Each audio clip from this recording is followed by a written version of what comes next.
India Pakistan कई तालुकात हन एनुच तोम research work तोम मोरे S आल थोखन यवा यर्थे निस जगरण निनो शोंग मजा की बस कमक कोंडो।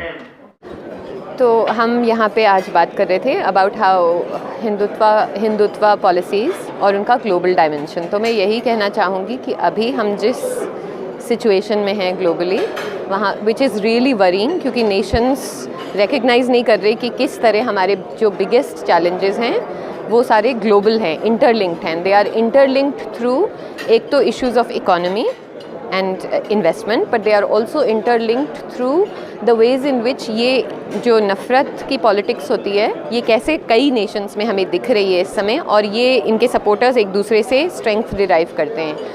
तो मैं एक बहुत बेसिक बात कह रही हूँ, विच इज़ दैट बंदूक हर कोई नहीं उठा सकता, ना किसी को उठानी चाहिए, लेकिन हर कोई बात कर सकता है। हर किसी इंसान की कहानी होती है, अपना सच होता है, और उन चीज़ों को साथ में लाने के लिए हमें ट्रूथ और रिकन्सिलिएशन चाहिए ताकि जस्टिस और पीस आ पाए।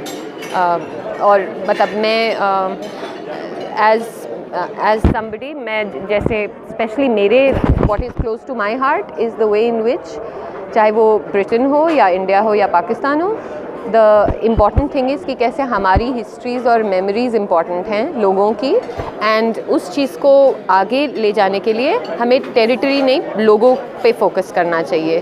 क्योंकि अगर हम चीज़ों को उनके सही नाम से बुलाएं तो मैं ये कहूँगी कि हॉक्स और डव्स मत कहें स्ट्रैटेजी में। कोई चीज़ बाई इटसेल्फ स्ट्रेटेजिक नहीं होती, हम उसे स्ट्रेटेजिक बनाते हैं through how we see the prisms through which we see it.